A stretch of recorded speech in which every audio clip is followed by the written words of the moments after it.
Hello guys, welcome to my channel. स्वागत है मेरे चैनल पर। तो जैसे कि आप सबको पता चल ही गया और पता नहीं चला है तो मैं वीडियो लेकर आ ही गया हूँ। तो भाई स्पॉट राउंड्स की डेट आ चुकी है और सीट मैट्रिक्स भी आ चुका है। तो भाई जो स्पॉट राउंड है वो यूट्यूब की वेबसाइट पे ही होगा, किसी कॉलेज की अपनी वेबसाइट पे नहीं होना, वो यूट्यूब की ही वेबसाइट पे होना है।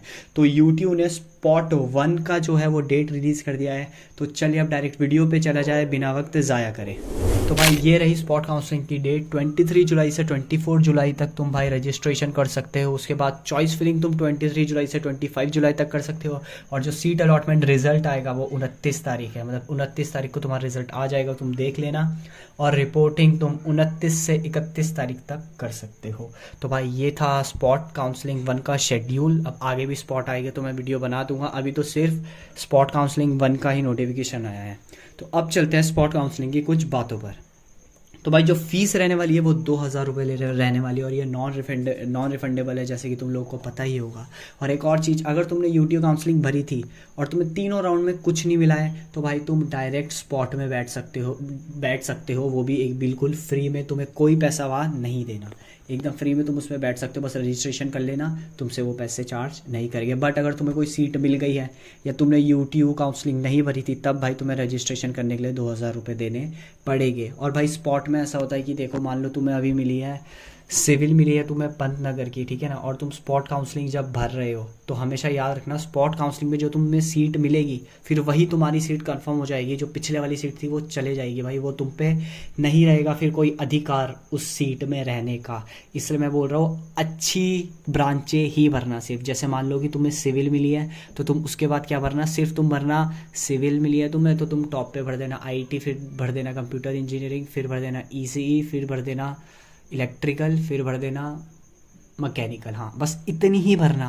उसके अलावा कुछ मत भरना, ठीक है ना। ये ब्रांच बता दी, बाकी कॉलेज तुम देख लेना। पंतनगर में सिविल मिली है तो पंतनगर के ही सारे डाल देना, वो सारा तुम्हारे ऊपर है भाई। बट गलती से भी कोई नीचे की ब्रांच मत डाल देना भाई, ये वैसी चॉइस फिलिंग नहीं है जैसे तुम कर रहे हो कि कुछ भी मिल जाए। और क्योंकि ऑलरेडी तुम्हें अगर कुछ मिला है तो उससे बेटर चॉइसेस ही रखना, ठीक है ना। कोई नीचे की चॉइस गलती से भी मत रख लेना। तो ये एक मेरी एक टिप थी तुम लोगों के लिए, तो अच्छे से कर लेना। तो भाई ये था, देखो स्पॉट का मैंने बता दिया तुम्हें सब कुछ नहीं बताया। तुम्हें कोई डाउट होगा तो तुम कमेंट कर देना, मैं ट्राई करूँगा कि जल्दी से जल्दी रिप्लाई करने का अगर हो सकेगा तो अब आते हैं भाई हम सीट मैट्रिक्स पे। तो भाई सिर्फ कॉलेज ऑफ टेक्नोलॉजी पंतनगर की सीट मैट्रिक्स मैं बता रहा हूँ क्योंकि भाई आज ही आया है, आज ही सारा देखना मतलब थोड़ा मेरे लिए हेक्टिक हो रहा था, तो मैं सिर्फ पंतनगर की बता रहा हूँ। बाकी अगर तुम्हें देखनी है सीट मैट्रिक्स तो तुम वेबसाइट पर चले जाना यूट्यूब के और सीट मैट्रिक्स डाउनलोड कर लेना। तो भाई जो कॉलेज ऑफ टेक्नोलॉजी पंतनगर में एग्रीकल्चर में, पहले मैं बता रहा हूँ भाई, एग्रीकल्चर में बची है जनरल में 5 सीटें बची है, ईडब्ल्यूएस में 2 बची है, एससी में 3 है, एसटी में 2 है और ओबीसी में भी 2 है। जनरल में 5 में से एक शायद फिजिकली हैंडीकैप की होगी, अगर फिजिकली हैंडीकैप आता है तो उसे देगी, अगर वो नहीं आता तो तुम्हें ही मिल जाएगी भाई, ठीक है। और जो सिविल है, सिविल में भाई 2 है जनरल की, all India rank, all India मतलब ऑल इंडिया कोटे की 2 सीटें बची है भाई जनरल के लिए। और होम कोटे से जनरल की 4 सीटें बची है भाई। ईडब्ल्यूएस की 2 बची है, एससी की 2 बची है, एसटी की 0 है, ओबीसी की 1 है। ऐसे ही कंप्यूटर इंजीनियरिंग में 1 एसटी की बची है ऑल इंडिया के लिए, ठीक है ना भाई। और होम स्टेट के लिए तुम्हारी जनरल की बची है 3, ईडब्ल्यूएस की 0, एससी की 1, एसटी की 0, ओबीसी की 0।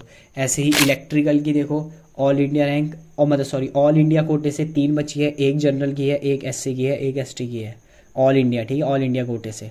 और फिर होम स्टेट कोटे से जनरल की 4 सीटें बची है, ईडब्ल्यूएस की 0 बची है, एससी की 4 बची है, एसटी की 0 बची है और ओबीसी की 1 बची है।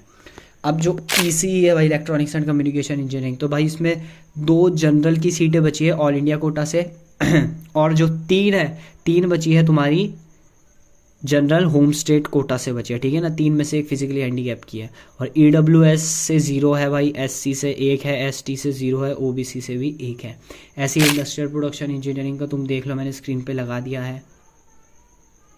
अब ऐसे ही देखो इंफॉर्मेशन टेक्नोलॉजी का भी मैंने लगा दिया है, मैकेनिकल इंजीनियरिंग का भी मैंने लगा दिया है। तो भाई देख लो, इसमें स्क्रीनशॉट लेना। और भाई एक और चीज़, जैसे कि तुम लोग बोल रहे हो कि भाई मेरा रैंक मतलब सॉरी मेरी कैटेगरी जो है वो ईडब्ल्यूएस है, बट ईडब्ल्यूएस की कोई सीट नहीं बची है, जनरल की बची है, तो मैं जनरल में भरूँगा, ईडब्ल्यूएस में भरूँ। तो भाई तुम ईडब्ल्यूएस में ही भरना अगर तुम्हारी रैंक अच्छी होगी ना तो तुम्हें जनरल कंसीडर करके ही एडमिशन दे देते हैं वो लोग, ठीक है ना। तो EWS में भरना ऐसी कोई दिक्कत की बात नहीं है, अगर रैंक अच्छी होगी तो तुम्हें एज अ जनरल एडमिशन मिल जाता है। इसलिए ऐसा नहीं है कि तुम जनरल भर दो, EWS हो तो EWS ही भर दो। Same for OBC, same for SC, same for ST, सबके लिए सेम बात ही बोलूँगा, ठीक है ना। तो आई थिंक इतना तुम सबके लिए काफ़ी होगा। तो चलो अब मिलते हैं तुमसे नेक्स्ट वीडियो में, तब तक ले टाटा बाय बाय, टेक केयर।